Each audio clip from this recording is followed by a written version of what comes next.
والا حضرت فاضل بریلوی رحمۃ اللہ علیہ فرماتے ہیں سونا جنگل رات اندھیری چھائی بدلی کالی ہے،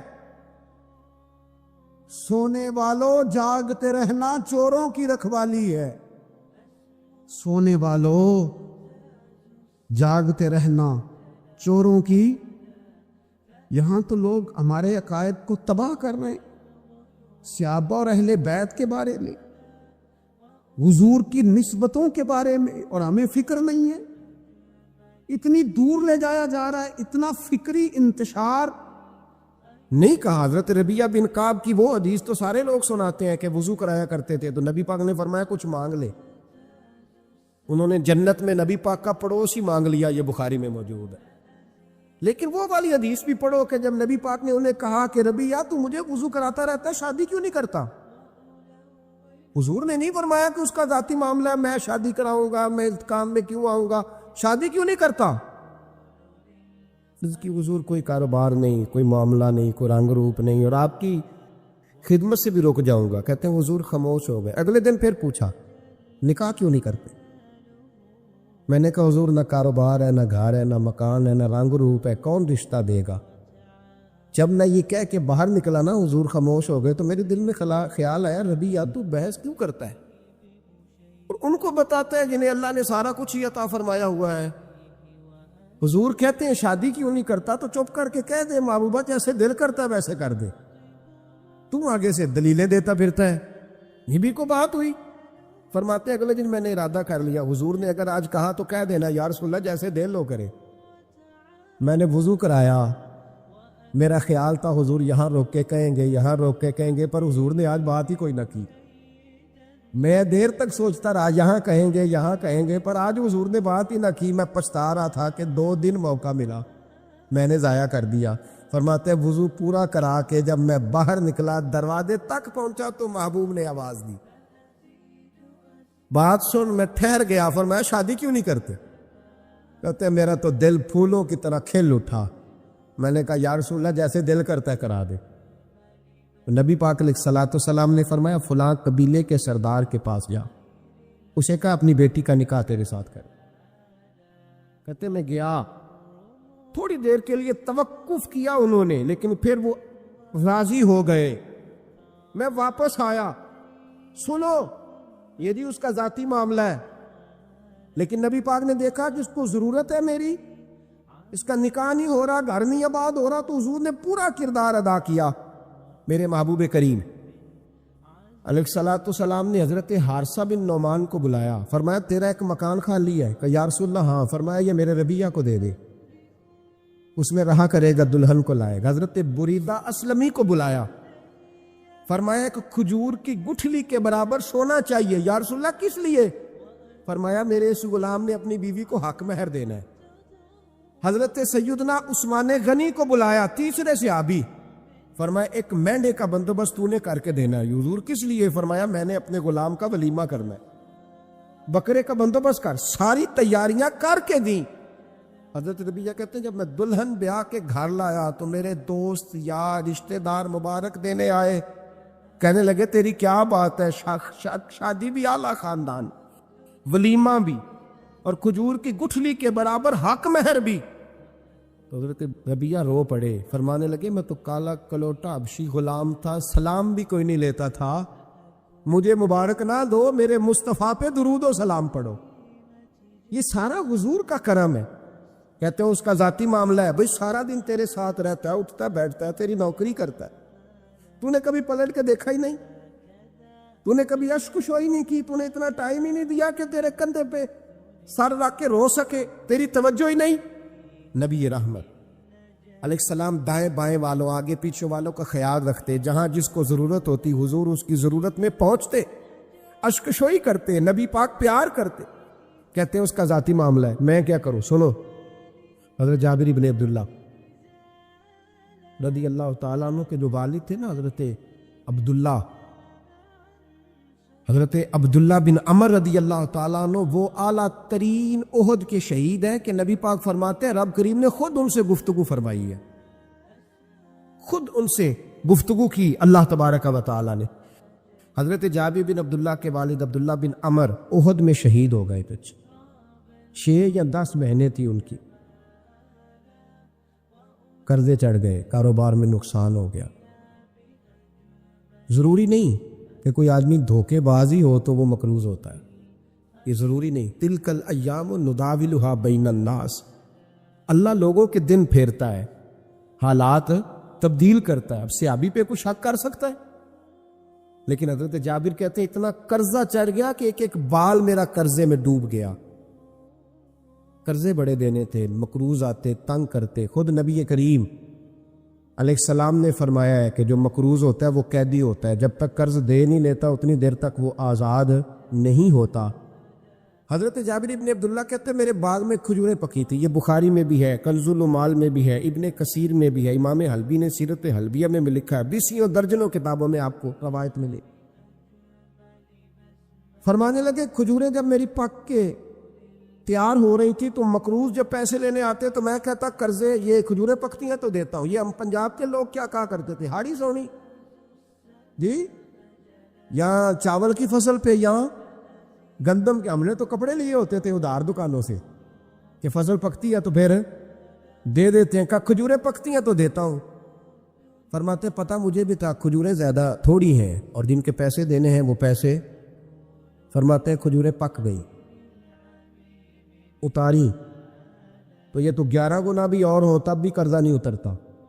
کہتے ہیں میں نے دوستوں سے، یاروں سے، رشتہ داروں سے، وہ جو کہتے ہیں نہیں کوئی حکم ہوا تو بتانا، پھر جس دن بندہ حکم بتاتا ہے اس دن کہتے ہیں آج سویرے ہی بچہ پیسے لے گیا، یہ تو 2 گھنٹے پہلے بتاتا تو تیرا کام ہنس رہے ہیں آپ بیچ بیچ میں سے، 2 گھنٹے بس لیٹ ہیں آپ، بلکہ کئی تو پونے گھنٹے کا ٹائم دیتے ہیں، کہتے ہیں پونا گھنٹہ پہلے تو آ جاتا تو تیرا کام بس، اور جب بھی آپ فون کرو سے اگلی دفعہ کرے تو پھر شاید آدھے گھنٹے کا ٹائم دے دیں کہ آدھا گھنٹہ ہو گیا تو لیٹ ہو گیا، ورنہ کام بالکل تیار تھا۔ اور ہمارے زمانے میں تو دوستی قائم رکھنی ہے تو صرف اس سے رہ سکتی ہے جسے آپ کام نہ بتائیں، حالانکہ اس دوست کا کیا مطلب، دنیا تے جو کام نہ آیا اوکھے سوکھے ویلے، اس بے فیضے سنگی کو لو بہتر یار اکیلے، کیا مطلب ہے، کام بتایا تو رفو چکر ہو گیا، مانا کیا ہوا اس بات؟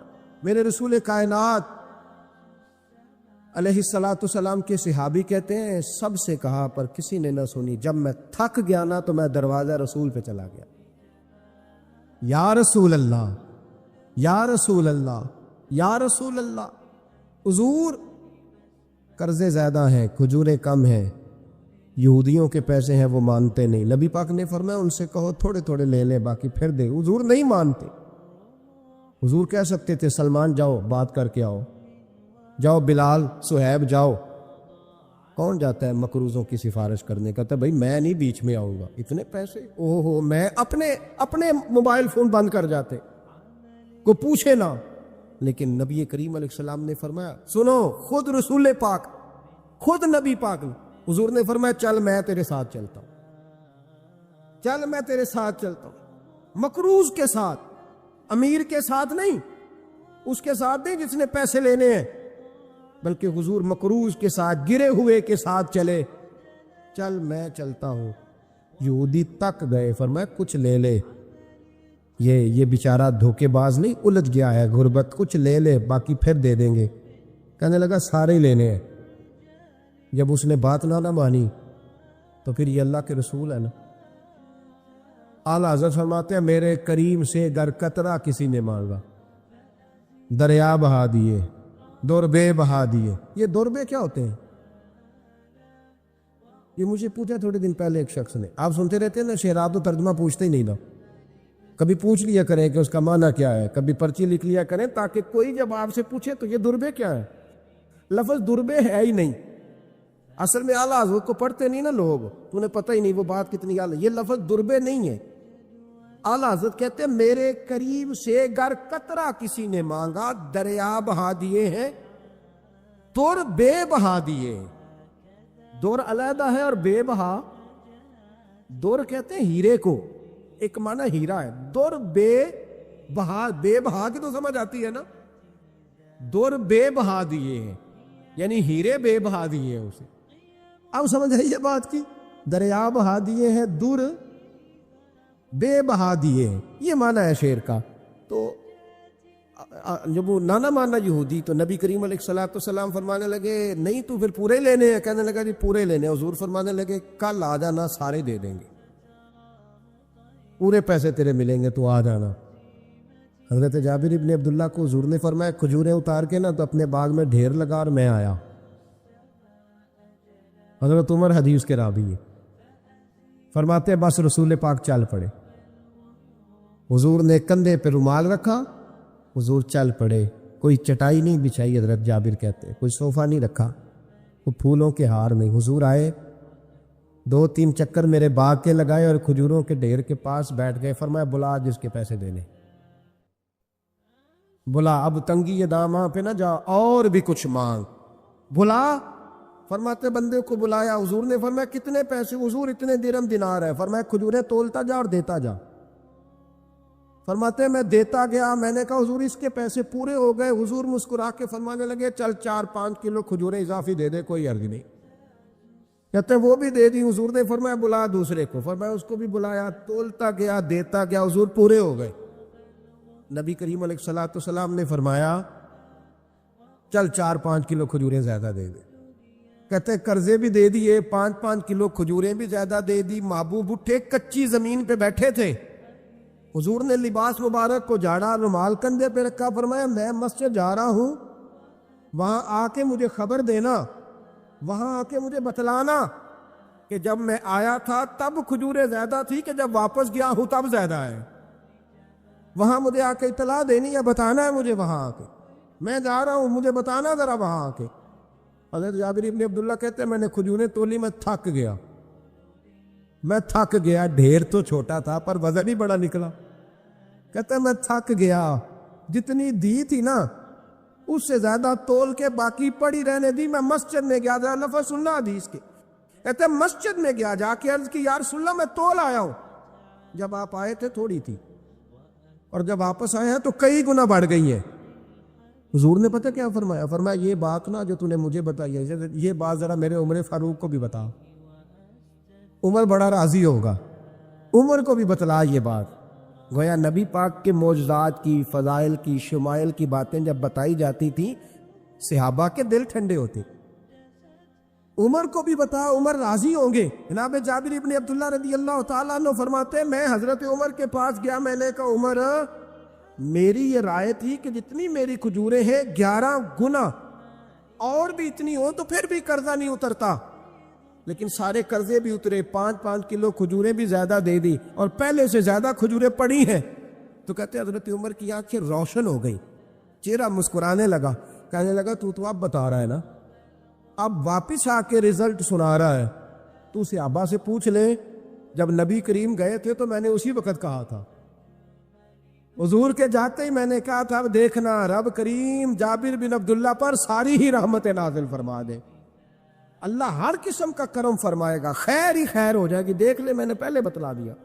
میرے نبی پاک سلام چھوٹی چھوٹی باتوں کا خیال رکھتے، چھوٹی چھوٹی چیزوں پر توجہ دیتے، خیال کرتے کس کو کس وقت کس چیز کی کہاں حاجت ہے، اس کی وہ حاجت پوری کی جاتی، اس کا دھیان رکھا جاتا۔ حضرت جابر خود فرماتے، یہ مسلم کے لفظ ہے، فرماتے ایک دفعہ میں حضور کے ساتھ جہاد پہ گیا تھا، میرا اونٹ کمزور تھا، میں پیچھے رہ گیا۔ ہمارے یہاں شرط لگتی ہے نا، اللہ تعالیٰ خیر فرمائے، ایک بھائی گاڑی خریدتا ہے پھر دوسرا چاہے زیور بیچے اس نے بھی خریدنی ہوتی ہے، ورنہ گھر میں گھسنے کی اجازت نہیں ملتی، بہت سارے خرچے۔ یہ جو جوائنٹ فیملی سسٹم ہے نا، اکٹھے جو ہاں بھائی رہتے ہیں 3 4 5 6، اس کے بہت سارے خرچے ضد کی وجہ سے بڑھ جاتے ہیں، اس نے کیا ہے تو لہذا میں نے بھی، ہوتا ہے نا جی ایسے، تو پھر اس ضد میں کو پیچھے پلٹ کے نہیں دیکھتا کہ چلو جو پیچھے رہ گیا اس کا بھی ہاتھ پکڑے ساتھ آ جائے، توڑتے رہتے، اس میں بیچارے کئی تھک جاتے ہیں، کئیوں کے پیر دوڑ دوڑ کے سوج جاتے ہیں، بڑے مسئلے بنتے ہیں، لیکن پیچھے پلٹنے کو کوئی تیار ہے؟ اس دوڑ نے ہمیں تھکا کے رکھ دیا۔ مسلم میں ہے، جناب جابر ابن عبداللہ کہتے ہیں حضور کے ساتھ میں جہاد پہ گیا، واپس آ رہا تھا، میرا اونٹ کمزور تھا، بوڑھا تھا، بیمار تھا، سب لوگ آگے گزر گئے، میں پیچھے رہ گیا، کچھ میں پریشان رہتا تھا غربت سے، تو میں مایوس بھی تھا، ذرا پیچھے رہ گیا، پریشان تھا۔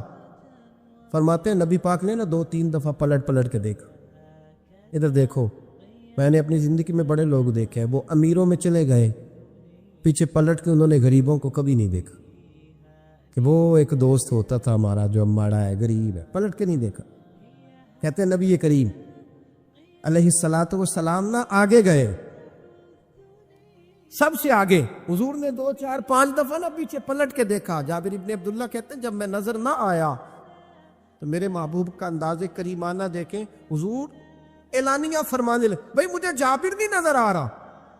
بے خبر ہو جو غلاموں سے، واقعہ کیا ہے؟ واقعہ کیا ہے؟ یہاں ہمارے استاد جب یہ حدیث پڑھا رہے تھے نا، یہ حدیث پڑھا رہے تھے تو اچانک رونے لگ گیا۔ میں نے کہا حضور کیا ہوا، رو کیوں پڑے؟ تو کہنے لگے یار سوچتا ہوں جو محبوب جہاد سے واپسی پر اپنے غلاموں کو نہیں بھولے، وہ میدان محشر میں کیسے بھول جائے گا؟ وہ وہاں بھی پوچھیں گے فلانا کدھر گیا، فلانا کدھر گیا، ایک ایک کا نام لیں گے، حضور نام لیں گے، ہماری موج بن جائے گی۔ نبی کریم نے پلٹ کر کے دیکھا، جابر نہیں نظر آ رہے، حضور ان کا اونٹ کمزور ہے، پیچھے رہ گئے۔ حضور نے یہ نہیں فرمایا کہ ذرا آہستہ کرو ساتھ، یہ نہیں فرمایا، بلکہ نبی پاک نے فرمایا تم چلو۔ قافلہ چلتا رہا، حضور نے گھوڑا پیچھے کی طرف موڑا، سب سے پیچھے آئے۔ جناب جابر کہتے ہیں پیچھے میرے پاس۔ اس حکمت کو آپ سمجھیں، حدیث کے لفظوں پر آپ غور کریں۔ ایک کہہ کے کہنا ذرا اس کو میرے پاس لاؤ، یہ بات اور ہے، ذرا آہستہ ہو جا، وہ بھی ساتھ مل جائے۔ لیکن یہ معنی اور ہے کہ غریب جہاں بیٹھا ہے اس کے پاس خود چل کے جانا۔ حضور خود پلٹ کے پیچھے آئے اور فرماتے میں جو کہ پریشان تھا تو محبوب میری طرف دیکھ کے فرمانے لگے اس کو دوڑاتا کیوں نہیں، پیچھے کیوں رہ گیا؟ تو کہتے ہیں مایوس بندہ، پریشان بندہ کبھی کبھی وہ اس طرح بولتا ہے کہ جیسے کڑ رہا ہے، تھوڑا سا نا سخت ترش باتیں بھی کرتا ہے۔ کہتے ہیں میں نے اس عالم میں نا، میں نے کہا حضور اس قابل ہوتا تو سب کے ساتھ مل نہ جاتا، کمزور ہے، ماڑا ہے، مہران ہے، اور وہ بھی پرانی جو چل ہی نہیں سکتی، یہ کہاں یا رسول اللہ دوڑے گا، اس قابل ہی نہیں ہے۔ حضور اس قابل ہوتا تو قافلے کے ساتھ نہ ہوتا۔ کہتے ہیں حضور نے میری طرف توجہ فرمائی، میں باتیں کر رہا تھا اپنے اندر کی پریشانی کی، تو حضور مسکراتے جا رہے۔ حضور کے ہاتھ میں چھڑی تھی، فرمانے لگے ایسے ہی تو باتیں کر رہا ہے۔ نبی پاک نے اونٹ کی پشت پہ چھڑی لگائی اور فرمایا تو دوڑتا کیوں نہیں؟ بڑے ہلکے سے مسکرا، تو دوڑتا کیوں نہیں؟ تو جناب جابر ابن عبداللہ کہتے ہیں جو سب سے پیچھے تھا نا وہ سب سے آگے نکل گیا، وہ دوڑتا گیا، دوڑتا۔ فرماتے ہیں میرا چہرہ بھی عجیب سا، لوگ میرے انداز دیکھیں کہ یہ کیسے آگے نکل گئے، کیسے، کبھی نہ سوچ یہ کیسے نکل گیا، بس سمجھ لے آگے وہی نکلا ہے جسے مصطفیٰ کی تھبکی مل گئی ہے۔ تو یہ نہ کہ سیاست کر گیا، چلاکی کر گیا، بس تھبکی مل گئی تو بات بن گئی۔ کہتے ہیں میں نکل گیا آگے، حضور کی تھبکی جو ملی تھی۔ حضرت جابر ابن عبداللہ کہتے ہیں حضور گھوڑا دوڑا کے میرے پاس آئے، خود حضور نے میرا اونٹ تیز کرایا نبی پاک کی برکت سے۔ تو قریب آ کے فرمانے لگے ٹھہر جا یار، ہم بھی تیرے قافلے میں، ہمیں بھی ساتھ لے لے۔ فرماتے اب تو میں رو ہی پڑا کہ خود بھیک دے، خود ہی کہے منگتے کا بھلا ہو، ٹھہر جا یار ہمیں بھی ساتھ لے لے۔ جناب جابر ابن عبداللہ رضی اللہ تعالیٰ عنہ فرماتے کہ جگہ پڑاؤ کیا، رکے، ٹھہرے کھانے پینے کو، نماز پڑھنے۔ نبی کریم نے مجھے بلایا، میں حاضر ہوا تو کہا یا رسول اللہ حضور حکم۔ تو محبوب فرمانے لگے جابر یار تیرا اونٹ میں نے نرالا ہی دیکھا، بوڑھا ہو کے سب سے آگے نکل جاتا ہے، بیمار ہو کے، کمزور ہو کے۔ کہتے ہیں میں چہرہ دیکھتا جا رہا ہوں کہ حضور سارا ہی پتہ ہے آپ کو، میں کیا عرض کروں؟ تو محبوب فرمانے لگے پسند آ گیا، بیچ نہیں دیتے میرے ہاتھ؟ کہا یا رسول اللہ آپ رکھ لیں۔ حضور آپ کا یہ؟ فرمایا نہیں میں پیسے دوں گا۔ کتنے کا ہے؟ کہا یا رسول اللہ آپ رکھ لیں۔ فرمایا پیسے دوں گا۔ یا رسول اللہ مارکیٹ میں جاؤں تو 6-7 دینار کا بکے گا۔ فرمایا نہیں بھائی میں تو پورے 10 دوں گا۔ 6-7 نہیں، میں تو پورے حساب سیدھا، 6-7 کا کیا حساب ہوا، 10 پورے کا۔ حضور پھر بندہ نوازی ہے نا، کون بول سکتا ہے؟ حضور نے فرمایا بلال تیرے پاس 10 دینار تھے؟ حضور ہیں۔ فرمایا ان کو دے دو، اونٹ کے پیسے رکھ لو اور مال نہ مدینے جا کے دے دے۔ جابر ابن عبداللہ کہتے ہیں میں مدینے گیا شام کو، میں نے نا کبھی اپنے اونٹ کی اتنی خدمت نہیں کی جتنی اس دن کی۔ میں نے اسے بڑے پیار سے نہلایا، میں نے نئی رسی خرید کے اسے نکیل ڈالی، آج محبوب کی بارگاہ میں لے کے جانا ہے۔ کہتے ہیں تیاری کر کے نا، تیاری پوری تیاری کر کے، تن تندور ہڈاں دا بالن تے اسی ہاواں نال تپایا، کپ کپ مکیاں پیڑے کیتے، عشق پلے تھل لایا، تن دا سالن تے من دی ہانڈی، اتو لون صبر دا پایا، غلام فریدا وے میں ساری تیری، تینوں اجے یقین نہیں آیا۔ کہتے ہیں اسے بڑے پریم سے، بڑی محبت سے سجا کے، سوار کے، نکھار کے، تیار کر کے میں نبی کریم کی بارگاہ میں لے کے گیا۔ ظہر کی نماز پڑھ کے حضور نکلے، میری طرف دیکھا، میں نے کہا حضور پیسے لے لیے تھے، یہ آپ کا سامان ہے، مال ہے؟ کہتے حضور نے نکیل تھامی، میں واپس پلٹا، ابھی گلی کی نکر مڑا نہیں تھا، حضور نے آواز دی، جابر ذرا سن تو صحیح۔ کہتے میں واپس آیا ہوں تو حضور مجھ سے باتیں کرنے لگے، فرمانے لگے یہ میرا اونٹ ہے، اسے کمزور اور بوڑھا نہ سمجھنا، کبھی جانوروں میں دوڑا کے دیکھنا، سب سے آگے نکل جاتا۔ اور کریم محبوب فرمانے لگے 6-7 دینار کا نہ سمجھنا، میں نے پورے 10 دینار کا خریدا۔ اور پھر حضور پھر مسکرائے، فرمایا جابر تمہیں پتہ ہے تحفہ لینے دینے سے محبت بڑھتی ہے؟ حضور ہاں۔ فرمایا رکھ لو، میں تمہیں تحفے میں دینا چاہتا ہوں، رکھ لو، میں تحفے میں دینا چاہتا ہوں۔ جناب جابر ابن عبداللہ کہتے ہیں میں واپس لوٹ رہا تھا، رو رہا اور کہہ رہا تھا جیسا نبی اللہ نے مجھے دیا، جیسا رسول اللہ نے، سب سے اولا ہو اعلیٰ ہمارا علم۔ آنکھیں بند کر کے جھوٹ کی زندگی جی کے، اپنے ساتھ بددیانتی کر کے، دھوکہ دے کے، اپنے آپ کو دائیں بائیں، اپنے آپ کو کہیں مصروف رکھ کے کچھ وقت ضائع تو کر لیتے ہو، پر تمہیں پتہ تو ہے نا کہ عبادت اللہ کی کرنی، تمہیں اس کی خبر ہے۔ میرے رسول پاک علیہ وسلم نے فرمایا بندہ اللہ کے سب سے قریب اس وقت ہوتا ہے جب وہ سجدے کی حالت میں ہوتا ہے۔ کس کے قریب ہوتا ہے؟ اللہ کے سب سے قریب ہوتا ہے، وہ بڑا نیڑے ہے رب کے، بڑا قریب ہے، اس لیے کہ وہ حالت سجدہ میں، وہ جب سجدے کرتا ہے نا، اس کی بارگاہ میں جب جھک جاتا ہے۔ آپ ذرا سجدے کی کیفیت دیکھیں نا، زبان بھی یہاں ہے، آنکھ بھی یہاں ہے، کان بھی، عقل بھی ساری، اس نے سارا کچھ رکھ دیا سجدے۔ آپ وہ کبھی پیچھے جائیں تو دیہاتوں میں کہا جاتا تھا ناک سے نکیریں نکالو، بہت بڑی سزا ہوتی تھی نا، ناک سے نکیریں نکالو، بڑی سزا ہوتی تھی۔ تو اس نے کہا مالک مجھے کسی نے کہا نہیں، پر دیکھنا میں نے رکھ دی ساری عقل سجدے میں، اور رکھ کے کہا کیا؟ سبحان ربی یا اللہ، اللہ میں پست ہوں تو اعلیٰ ہے، اللہ تو میرا رب ہے اور تو سب سے اعلیٰ اتنا۔ اور فرمایا جب یہ اس کیفیت میں ہوتا ہے تو پھر یہ اپنے رب کے قریب ہوتا ہے۔ میرے نبی کریم علیہ الصلاۃ والسلام نے مصلی سے دل لگانے کا درس دیا، حضور نے توجہ دلائی، صحابہ اس ذوق کے حامل لوگ تھے، وہ کوشش کرتے تھے۔ جناب صدیق اکبر رضی اللہ تعالیٰ عنہ کا عبادت کا مزاج ہمیشہ قائم رہا۔ حضرت عمر فاروق ساری رات اللہ کے حضور کھڑے رہے۔ حضرت عثمان غنی رضی اللہ تعالیٰ عنہ عشاء کی نماز پڑھ کے 2 رکعتوں کی نیت باندھتے تھے، 15 سپارے پہلی رکعت میں پڑھ دیتے اور 15 سپارے قرآن مجید کے دوسری رکعت میں پڑھ دیتے۔ آپ نے نا حضرت عمر فاروق کے وصال کے بعد ان کی ایک بیوہ سے نکاح کیا، حضرت عثمان غنی نے نکاح کیا۔ وہ خاتون آپ کے نکاح میں آئیں تو عرض کرنے لگی امیر المومنین میرے لیے اعزاز تو بہت ہے کہ میں امیر المومنین کی بیوہ تھی تو امیر المومنین کی منکوحہ ہو گئی ہوں، لیکن حضور نہ تو میں جوان ہوں کہ میرے اندر رغبت ہوتی اور نہ میں اب اس قابل ہوں کہ کوئی خدمت کر سکوں، میرے ساتھ نکاح کی وجہ کیا بنی؟ عثمان غنی رو پڑے، فرمانے لگے میں نے عمر فاروق کو مسجد میں اپنے رب سے ڈرتے ہوئے دیکھا، میں نے اسے روتے ہوئے دیکھا، عدل کرتے دیکھا، انصاف کرتے دیکھا، امت کی خیر خواہی کرتے دیکھا۔ تمہارے ساتھ نکاح اس لیے کیا ہے کہ تم مجھے یہ بتاؤ کہ عمر فاروق گھر کے اندر اپنے رب کو کیسے راضی کرتے، گھر کے اندر کیسے راضی کرتے تھے، وہ طریقے بتلاؤ، تم بتاتی جانا اور میں بھی اسی طرح گھر میں عبادت کروں۔ جس گھر میں اللہ کا ذکر ہوتا ہے وہ گھر زندوں کا ہے،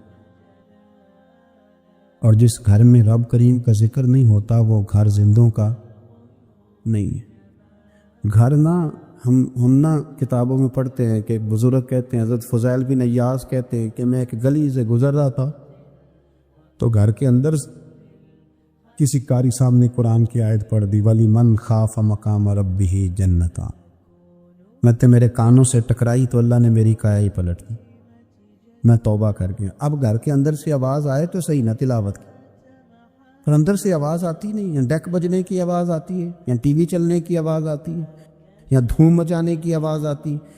عبادت کا وہ جو خاص شوق تھا، وہ جو حسن تھا، وہ جو توانائی، وہ جو بات۔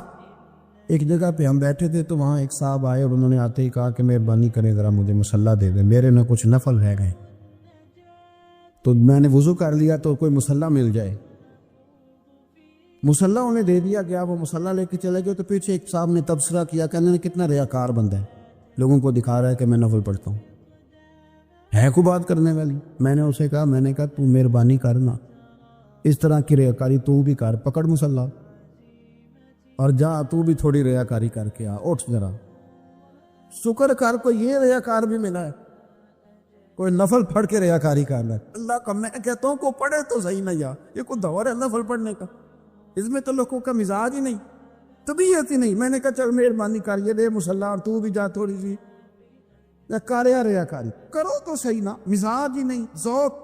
جمعے کی نماز پڑھ کے یوں دنیا بھاگتی ہے، او ہو پتہ نہیں کون سی پیچھے آگ تھی جو بجھائی جائے گی۔ اور آج تک لوگ مسئلہ پوچھ رہے ہیں کہ جمعے کی بعد والی سنتیں کتنی ہوتی ہیں۔ میں نے کہا کتنے سال ہو گئے جمعہ پڑھتے، کتنے سال ہو گئے، ابھی تک سنتوں کا نہیں پتہ، ابھی تک نہیں علم کے پہلے کتنی رکھتے ہیں اور بعد میں کتنی رکھتے ہیں۔ فجر کی سنتیں کب پڑھنی چاہیے؟ سنو فجر کی سنتوں کے بارے۔ میرے رسول کریم سید عالم صلی اللہ تعالیٰ علیہ وسلم سے ایک صحابی نے پوچھا تھا، حضور میری فجر کی سنتیں رہ گئیں یا رہ جاتی ہیں تو حکم کیا ہے؟ کیا انداز ہے حضور کا؟ بخاری مسلم کے لفظ سنو، حضور سید عالم صلی اللہ علیہ وسلم فرمانے لگے، اس نے کیا پوچھا تھا؟ حضور جواب کیا دیتے؟ فرمایا فجر کی سنتیں کبھی نہ چھوڑنا، فجر کی پہلی 2 سنتیں کبھی نہ چھوڑنا۔ یا رسول اللہ صلی اللہ تعالیٰ علیہ وسلم میری رہ گئی ہیں، رہ جاتی ہیں۔ فرمایا فجر کی 2 سنتیں نہ چھوڑنا، فرمایا فجر کی پہلی 2 سنتیں مجھے دنیا اور دنیا کے اندر جو کچھ ہے وہ سب سے زیادہ پیاری ہے۔ فجر کی 2 سنتیں دنیا اور دنیا میں جو کچھ ہے مجھے وہ سب سے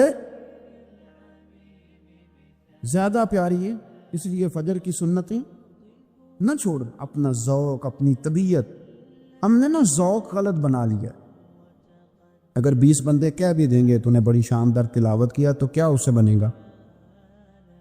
100 بندہ کہہ بھی دے تیری کیا بات ہے، کیا بات ہے نعت خان کی، کیا بات ہے علامہ صاحب کی، پیر صاحب، پیر مہر علی شاہ صاحب رحمۃ اللہ علیہ۔ آپ تشریف فرماتے تو آپ کے ایک ہی بیٹے بابو جی جن کو کہا جاتا ہے،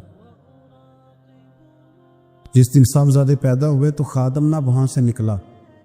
ان لوگوں کے شوق اور طرح کے تھے نا، تو ان کی توجہ بھی اپنے شوق کی طرف رہتی۔ تو خادم نکلا اندر سے، پیر صاحب مبارک ہو، پیر صاحب مبارک ہو، پیر صاحب مبارک ہو، پیر صاحب مبارک ہو، شور کر رہا ہے۔ تو پیر صاحب کو وجد ہو گیا، اللہ اکبر، اللہ اکبر، اللہ، کیا ہوا؟ کس کی مبارک دے رہے ہو؟ اس کی حضور اللہ نے بیٹا دیے۔ تو آپ فرمانے لگے اچھا حضور آپ کیا ہوا، آپ تو پریشان ہو گئے۔ فرمانے لگے جب تو نے 3 دفعہ کہا نا مہر علی کو مبارک ہو تو میں سمجھا تھا شاید تجھے کسی نے بتا دیا ہے کہ مہر علی سے اللہ راضی ہو۔ میں سمجھا تھا کہ شاید تو یہ خبر لے کے آیا ہے کہ کسی نے بتایا ہے کہ مجھے آج خبر ملی ہے کہ مہر علی سے رب اچھا پتر ہوا ہے، الحمدللہ اللہ کا شکر ہے، پر میرے لیے مبارک کا دن وہ ہوگا جب میرا رب کہے گا کہ میں مہر علی سے راضی، میرے محبوب کہیں گے کہ میں مہر علی سے۔ آپ بات کو سمجھے، شوق ہی کسی اور طرف تھا، دل ہی کہیں اور لگا ہوا تھا، طبیعت ہی کہیں اور مائل تھی۔ کوئی وظیفہ پوچھتے تھے تو پڑھتے تھے وہ لوگ، کچھ اللہ اللہ انہیں بتائی جاتی تھی تو کرنے کا ذوق رکھتے تھے، طبیعت تھی، قائل تھے۔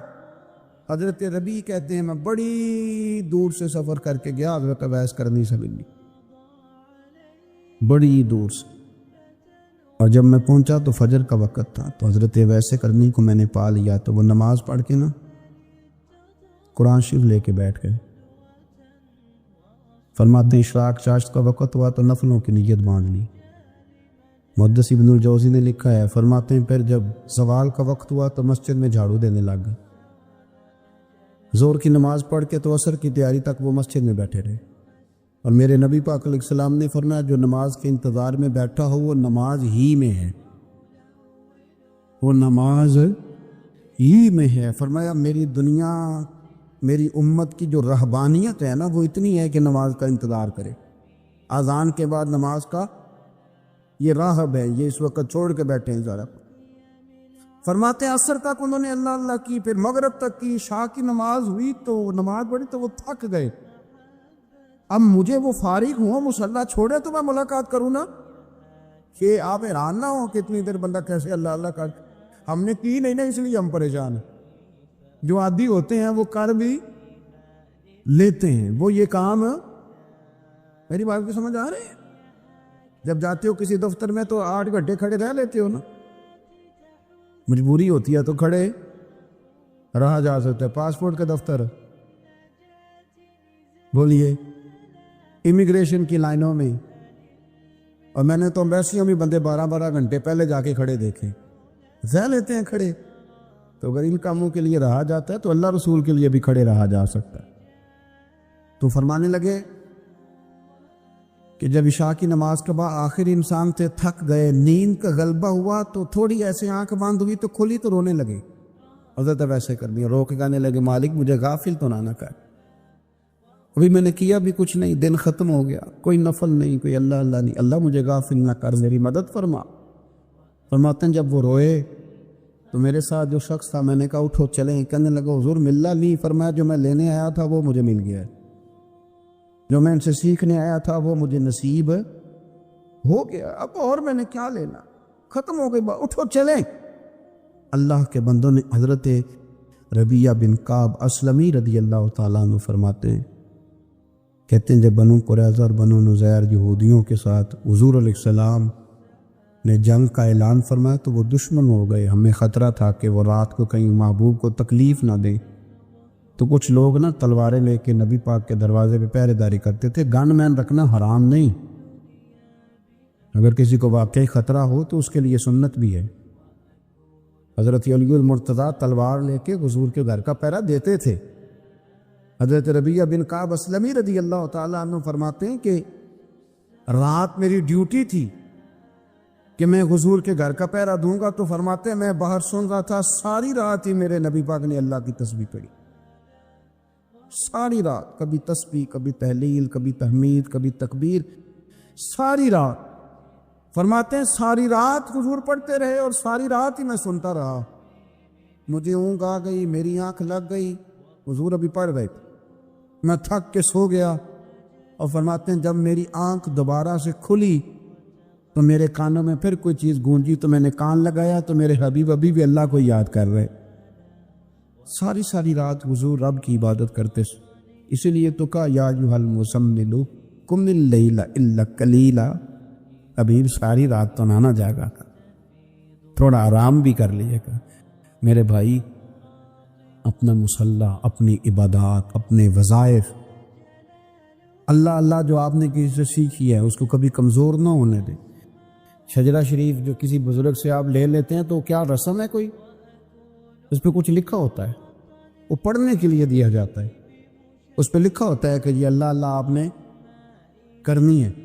انسان پر اگر کوئی شخص نیکی کر دیتا ہے، احسان کر دیتا ہے، تو انسان اس کے سامنے پھر گردن نہیں اٹھا سکتا، یار یہ میرے مشکل وقت کا دوست ہے، اس نے میرے ساتھ نیکی کی، کبھی بھی گردن نہیں اٹھائے گا، جھکا کے رکھے گا۔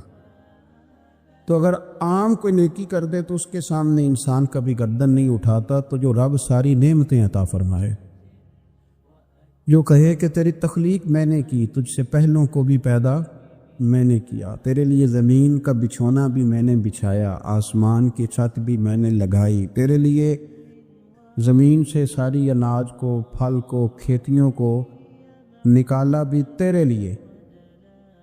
اب تو اس طرح کر کہ تو میری عبادت کر، تو میری بارگاہ میں جھک جا۔ بہت سارے نشے لوگوں کو لگے ہوئے ہوتے ہیں،